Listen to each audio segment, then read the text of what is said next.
और इस वक्त की एक बड़ी खबर आपको बता दूं, प्रेसिडेंट जो बाइडेन एड्रेस कर रहे हैं।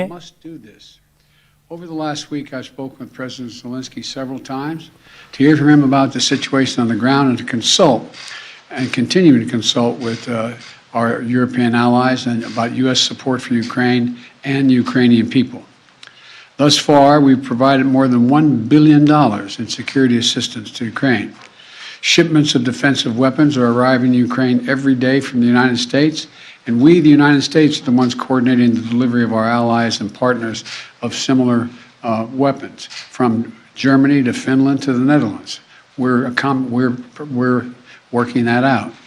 We're also providing humanitarian support for the Ukrainian people, both those still in Ukraine and those who have fled safely to a neighboring country. We're working with humanitarian organizations to surge tens of thousands of tons of food, water, and medical supplies into Ukraine, and with more on the way.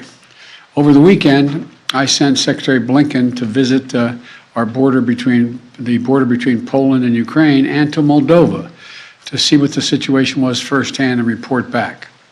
General Milley, Chairman of the Joint Chiefs of Staff of our Defense Department, was also in Europe, meeting with his counterparts and allies on NATO's eastern flank to reassure them, those countries bordering Russia, NATO countries, that we will keep our NATO commitment, a sacred commitment of Article 5. The Vice President Harris is going to be traveling to meet with our allies in Poland and Romania later this week as well. I've made it clear that the United States will share in the responsibility of caring for the refugees so the costs do not fall entirely on the European countries bordering Ukraine. And yesterday I spoke with my counterparts in France, Germany, and the United Kingdom about Russia's escalating violence against Ukraine and the steps that we're going to take together with our allies and partners around the world to respond to this aggression. We are enforcing the most significant package of economic sanctions in history, and it's causing significant damage to Russia's economy. It has caused Russian economy to, frankly, crater. The Russian ruble is now down to 50%, by 50% since Putin's announced his war. 1 ruble is now worth less than 1 American penny. 1 ruble is less than 1 American penny. And preventing Russia's central bank from propping up the ruble and to keep its value up. They're not going to be able to do that now. We cut Russia's largest banks from the international financial system, and it has crippled their ability to do business with the rest of the world. In addition, we're choking off Russia's access to technology like semiconductors and sap its economic strength and weaken its military for years to come. Major companies are pulling out of Russia entirely without even being asked, not by us. Over the weekend, Visa, MasterCard, American Express, they all suspended their services in Russia, all of them, joining a growing list of American and global companies from Ford to Nike to Apple. They've suspended their operations in Russia. The U.S. Stock Exchange has halted trading of many Russian securities. And the private sector is united against Russia's vicious war of choice. The U.S. Department of Justice has assembled a dedicated task force to go after the crimes of Russian oligarchs. And we're joining with our European allies to find and seize their yachts, their luxury apartments, their private jets, and all their ill-begotten gains to make sure that they share in the pain of Putin's war. These, by the way, are giant yachts. You've put some of them in your press. I mean, some of them are, I think I read one was over 400 feet long. I mean, this is worth hundreds of millions of dollars. The decision today is not without cost here at home.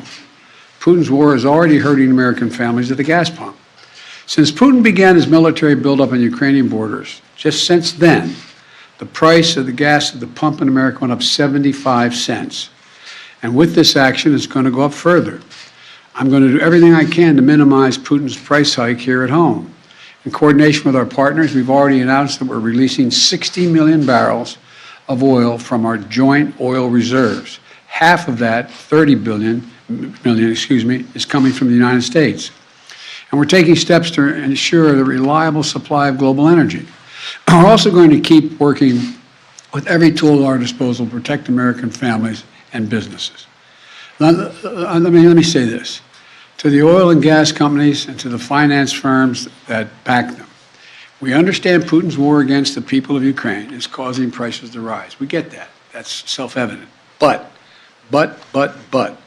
it's no excuse to exercise excessive price increases or padding profits or any kind of effort to exploit this situation or American consumers, exploit them.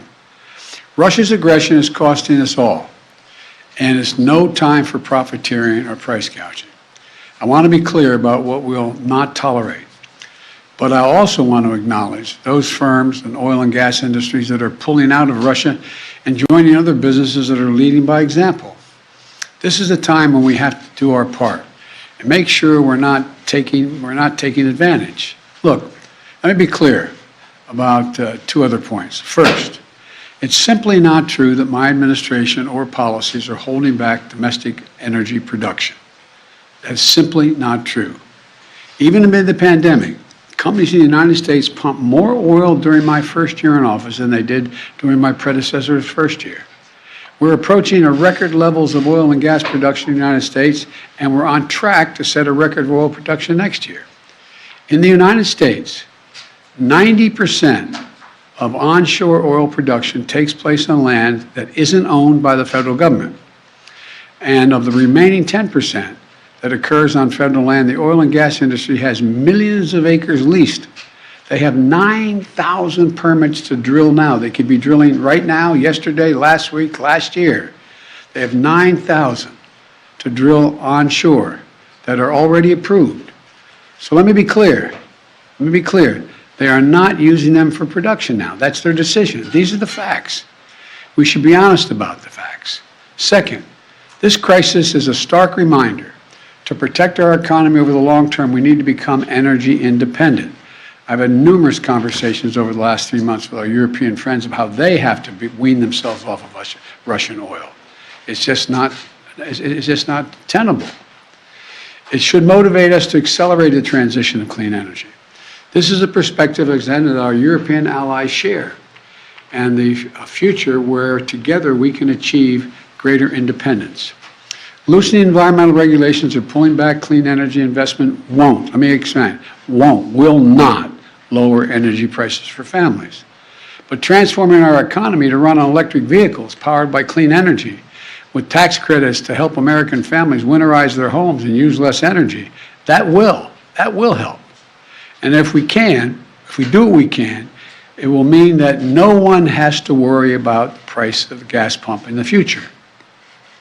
That'll mean tyrants like Putin won't be able to use fossil fuels as weapons against other nations. And it will make America a world leader, manufacturing and exporting clean energy technologies of the future to countries all around the world. This is the goal we should be racing toward.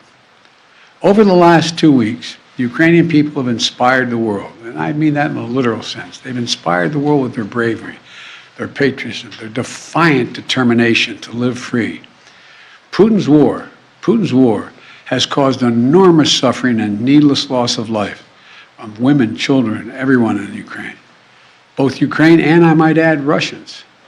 Ukrainian leaders, as well as leaders around the world, have repeatedly called for a ceasefire, for humanitarian relief, for real diplomacy. But Putin seems determined to continue on his murderous path, no matter the cost. Putin's now targeting cities and has been targeting cities and civilians, schools,